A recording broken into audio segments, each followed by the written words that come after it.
Thank you. Thank you, sir. Mr. Kennedy, Senator Kennedy. Thank you, Mr. Chairman, and thank you for your testimony. It was very interesting. I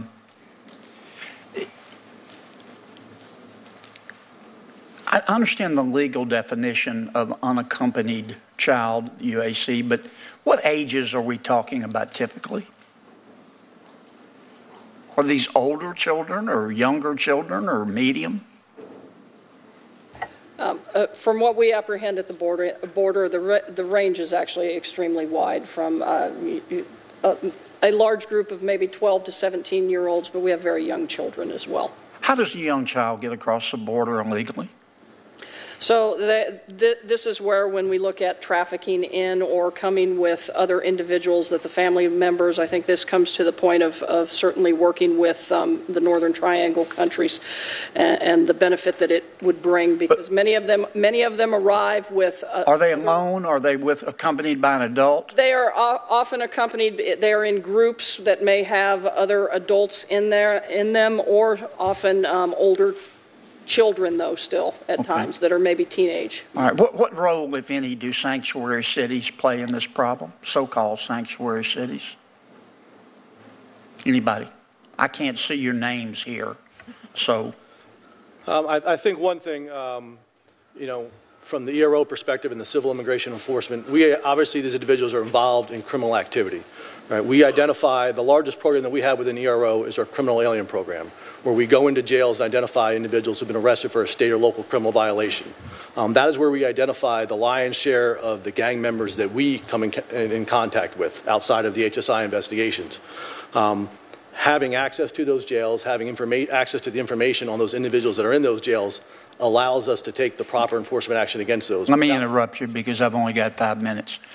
Do sanctuary cities contribute to this problem substantially or not? They're certainly a factor. Okay. So, do you consider them to be a major factor? I think there's some major cities in this country where I can't even send my officers to go into the jail to interview somebody that's been arrested for a gang activity or is a known gang member, and we can't go in there and identify that person and take an enforcement action against them. Certainly that's a problem. Even if the person arrested is a member of MS-13? Correct. So I want to be sure I understand. These are evil people. It's pretty hard to miss them. There are tattoos all over their body, and I'm sure most local law enforcement officials have a good idea of who these folks are. If they're arrested and they're in a local jail, there are some cities in the United States that would prevent you from coming in and talking to them, interviewing them, saying, hey, let's be sure they're a member of MS-13 and get them in jail? Correct. In order for us to, in many cases, we know who these individuals are. We have biometric identifiers. They've been arrested by the Border Patrol, have been arrested by ICE previously and removed and never entered the country unlawfully. We know who they are. We know they're gang members. We know they're criminals. But if the county or the city does not allow us to get into the jail to make that final determination, to process that individual for removal and take custody of that person, then they're released back into the communities to re-victimize them. And we're talking, these are known members of MS-13. Absolutely. Who've killed people and raped people, children. Yes, sir. Which cities? Chicago is a large one. We haven't been able to get into Cook County Jail for quite a long time, and obviously there's significant crime problems within the city of Chicago. What other cities? New York City. What other cities? There's a rather long list. There's some cities that don't give us full cooperation, so we may have. Which ones don't give you full cooperation? That's a fairly long list. I'd be glad to get to you afterwards. Name a couple of them on there.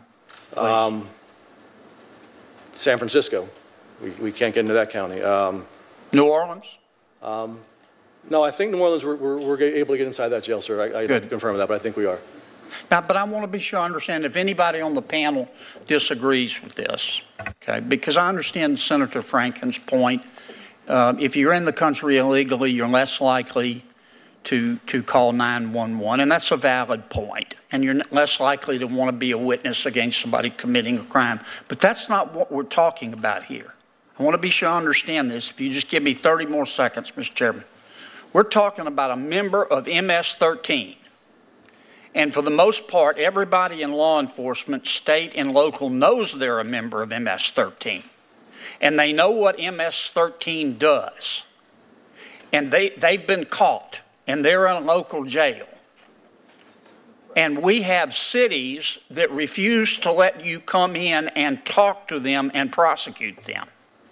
That's correct. We're not asking the state and local agency to do anything besides give us access and transfer that individual to our custody at the completion of their criminal process so we can have a safe, orderly transfer and then remove them from the country or prosecute them as accordingly. Wow. Thank you, Mr. Chairman. Mr. Albans, I think I share Senator Kennedy's wow. I think I'll be following up with a letter, too, for a lot more clarification on some of the details about the interaction with county and city and state jails. Senator Tillis. Thank you, Mr. Chair. Thank you all for being here. I'm going to try and be quick, but quite honestly, if we get a second round, I'm going to ask a couple more questions. First off, I just want to reinforce what Senator Cornyn said. A lot of the things that you've just heard Senator Kennedy's comments, it's an absurd situation in terms of the safety. And here's the sad part about what we're talking about there. Now, if they're guilty of murder or rape, hopefully they'll be prosecuted and incarcerated. If they're guilty of crimes that are just below a threshold, they could get released back into the community. And the community that they're most likely to be most violent against are the illegally present communities in these cities. They're victimizing their own population. This is a crisis in these communities of a large majority of illegally present persons. There's also a very interesting number of statistics I tried to glue together. Senator Franken, I think he said that some 48% of the illegally present population was unlikely to report a crime if they themselves were illegally present. There are 200,000, I believe I heard someone else say that there are some 200,000 unaccompanied children who have been placed with sponsors. And if the staff briefing memo is correct, some 80% of them are with people who are illegally present themselves. So if you do the math, 200,000, 160,000, and 48,000 of them are among people who would be unlikely to report a crime because they themselves are illegally present. We've got a system right now where we put 80,000 children in homes that if MS-13 were recruiting them, they'd be unlikely to report criminal activity that would protect these 80,000 illegally present children. Now, y'all can't fix that. We've got to fix that. I want to go down the, and by the way, I learned as a freshman last year, this list is very helpful to get the names. It's a sort of freshman hazing. You don't get to read the nameplates when you're here. I still can't see the names, which I think is probably an OSHA violation, Mr. Chairman. Well, the seats are OSHA violation. It's called a juniority violation, actually. I've been in that seat. But, Ms. Provost, when we talk about help, how helpful would it be to break? To me, there are about 3 or 4 supply chains of what I consider to be criminal activity, and many of them resulting in death along the border. You have the plazas and the cartels right across the border. They have relationships with MS-13 and other TCOs. How helpful would it be for us to increase our operational awareness and security of the border? And I want to add to this something that you said. On the one hand, border crossings are down, but the threat to our border security agents are going up. Would it be logical to assume that it's because there's maybe a higher share of people who are crossing the border illegally now or doing it for illicit and potentially violent activities? So certainly as we tighten down on border security, our experience over the years has been as we do a better job, unfortunately the violence against our men and women rises. As it becomes more difficult to cross the borders, So the human smugglers are going to be better armed, probably more sophisticated, the ones who have been doing it for a longer period of time, maybe higher levels of coordination. So it puts you, yes, sir. It puts you in a much more dangerous situation. Yes, it does. So it would seem to me that, we have a debate here about border security. It would seem to me that to the extent that we put people, technology, and infrastructure on the border, we're not only addressing a national security problem, But we may also be addressing a humanitarian element in terms of limiting the amount of human smuggling that's occurring that ultimately get into drug or trafficking, human trafficking, prostitution, the other things that occur that create the currency that MS-13 uses to run their organization. Is that right? Yes, those resources certainly support our efforts, and any kind of impact that we can have on these TCOs to disrupt or dismantle their operations is key to our success. I've got a lot more questions. I only have 43 seconds, but Mr. Chair, if time allows, will go to a second round. I did want to go to either Mr. Benner or Mr. Blanco. I know the Treasury added MS-13 I think in 2012 as a target for potential economic sanctions.